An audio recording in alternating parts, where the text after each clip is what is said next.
अस्सलामुअलैकुम बिस्मिल्लाहिर्रहमानिर्रहीम।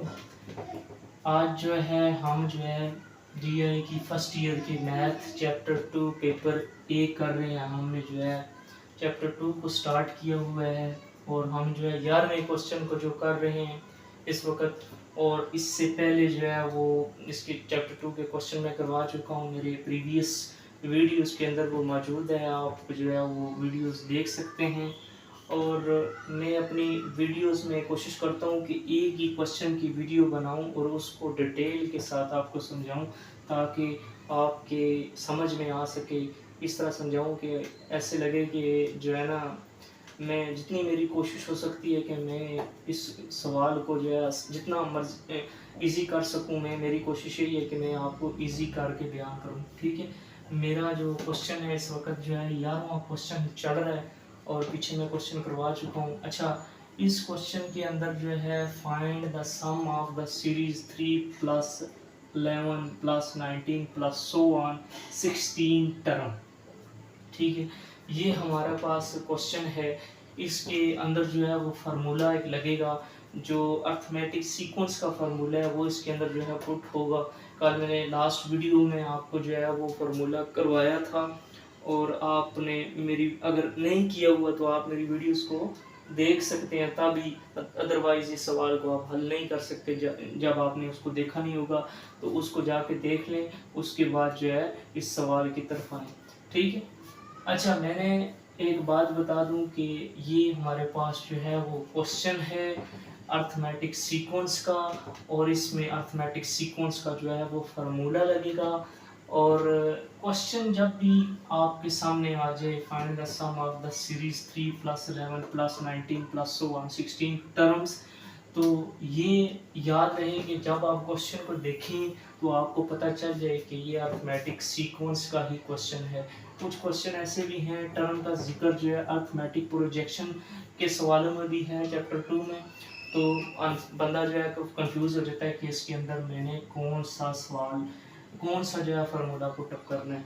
तो ये जो हमारे पास क्वेश्चन है ये अर्थमेटिक सीक्वेंस का है। मैं आपको फार्मूला भी लिखवाऊंगा, लेकिन आप जो है गौर से देखिएगा, और नीट कॉपी पे जो है ना जैसे जैसे मैं करवाऊँ आप वैसे वैसे उतारिए, ताकि आपके लिए जो है कोई प्रॉब्लम ना हो। अच्छा, मैं आपको बताऊं कि सवाल जब आता है तो उसकी जो है ना फर्स्ट हमारी प्रायोरिटी ये होनी चाहिए कि हम उसकी इक्वेशन को बना दें, ताकि फार्मूला जब हम पुटअप करें तो हमें दिक्कत पेश ना हो। तो इक्वेशन हमने कैसे बनानी है, जो है हमारे पास जो है फार्मूला, ये फार्मूला है अर्थमेटिक सीक्वेंस का, bracket 2ai 1 plus n minus 1 d, ये हमारे पास अर्थमेटिक सीक्वेंस का फार्मूला, सीक्वेंस का फार्मूला।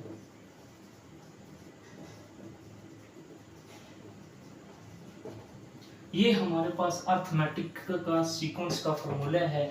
अच्छा, इसमें मैंने आपको बताया था n जो है वो नंबर ऑफ टर्म है, a जो है वो फर्स्ट टर्म है, d जो है वो कॉमन डिफरेंस है, और इक्वेशन में हमने मालूम n a और d करना है। फार्मूला मैंने आपको पहले लिखवाने का मकसद ये है कि मैं आपको इक्वेशन समझा दूं, फार्मूला बाद में लगेगा। अच्छा, सबसे पहले जो है हमने फर्स्ट टर्म मालूम करनी है, जिसको हम a से जाहिर करते हैं। जब तक आप मेरी पिछली वीडियोस नहीं देखेंगे आपको ये क्वेश्चन कभी भी समझ नहीं आएंगे। सबसे पहले मेरी पिछली वीडियोस देखें, उनमें मैंने डिटेल के अंदर बताया हुआ, फिर आप इस आंसर को हल कर सकते हैं। हमारे पास ये जो है वो फर्स्ट टर्म है, ये सवाल के अंदर जो है एक वैल्यू दी हुई है, तो इस सवाल के अंदर जो सबसे पहला डिजिट है ना, यही फर्स्ट टर्म है। इसको आपने जो है उतार लेना है, जो कि है हमारे पास 3, ठीक है। और हमारे पास n जो है, हमारे पास जो n है वो हमारे पास जिसमें टर्म लिखा होगा वो ही डिजिट जो है 16 है, वो ही डिजिट हमारा n है, यानी नंबर ऑफ टर्म है, ठीक है। अब हमने मालूम करना है d।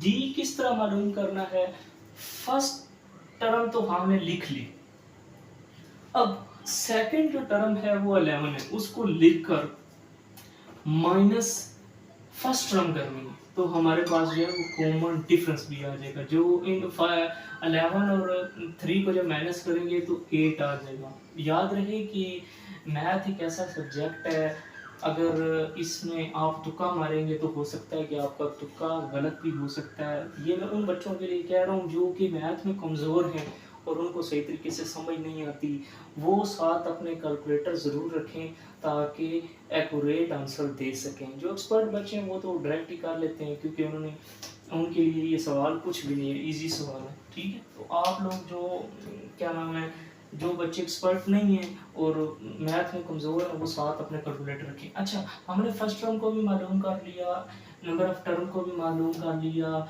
कॉमन डिफरेंस को भी मालूम कर लिया, यानी कि डी को भी मालूम कर लिया। ठीक है, अब हम जो है इस पर फार्मूला लगा सकते हैं। हमारा दूसरा जो काम होगा वो फार्मूला लगाना होगा। अच्छा, फार्मूला क्या है हमारे पास, मैंने आपको पहले लिखा है, दोबारा लिखा देता हूँ। SnN2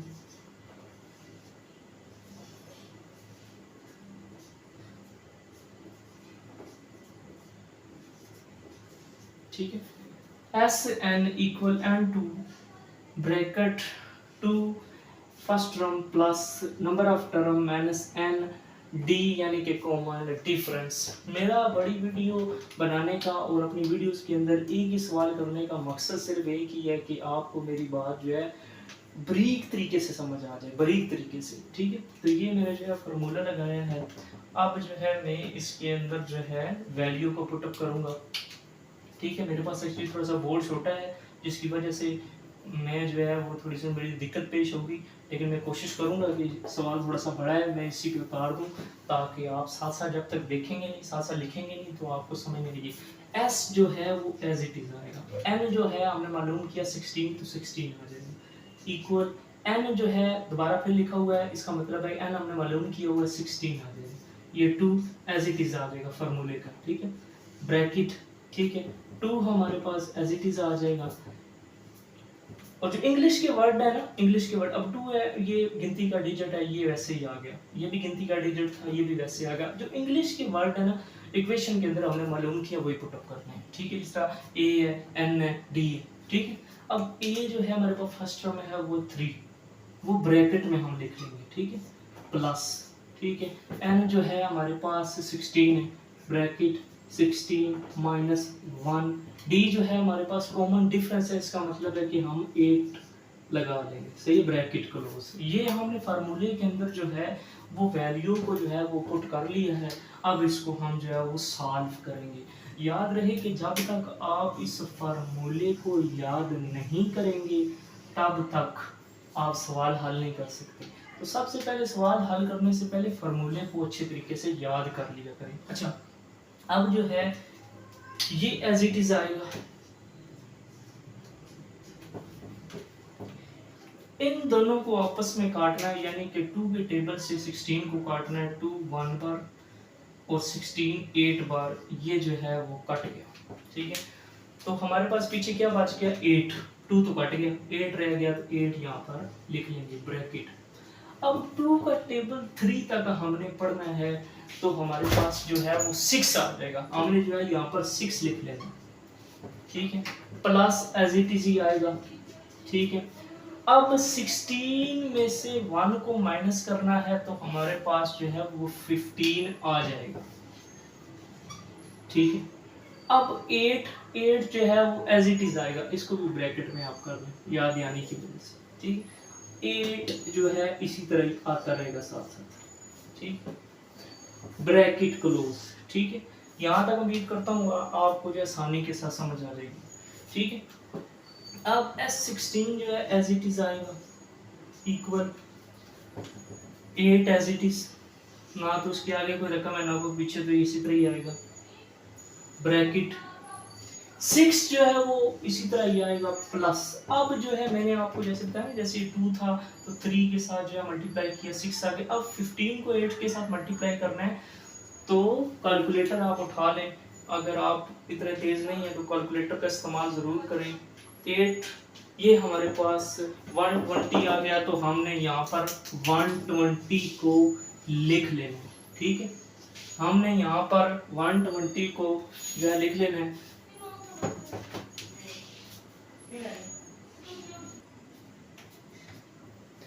अच्छा जी, मुझे एक्चुअली कोई काम याद आ गया था, इस वजह से मुझे किसी ने बुला लिया, इस वजह से जाना पड़ा, माजूर चाहूँगा।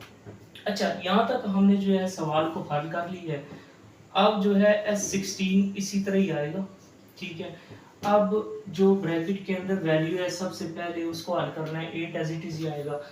अब जो है 6 प्लस 120 कैलकुलेटर आप उठा ले, 126 आएगा, तो इसको 126 लिख लेना है, ब्रैकेट क्लोज। यहाँ तक जो है हमने सवाल को हल कर लिया। अब जैसे कि मैंने आपको बताया था, एक रकम बाहर है, एक ब्रैकेट के अंदर है। जैसे कि हमने 2 को मल्टीप्लाई 3 किया तो हमारे पास 6 आ गई, ये भी मल्टीप्लाई होगा। 8 को मल्टीप्लाई जो है 126 से करना है, 8 मल्टीप्लाई 126, तो हमारे पास 1008 आ जाएगा, ठीक है। S16 एज इट इज ही आएगा, ठीक है। इसको मल्टीप्लाई किया तो हमारे पास 1008 आ गया, ठीक है। ये जो है हमारा फाइनल आंसर था, ठीक है। ये हमारा जो है फाइनल आंसर था। हमने जो है इस क्वेश्चन का आंसर निकाल लिया है। आप बुक के अंदर जो है चेक कर सकते हैं, यही क्वेश्चन का आंसर है।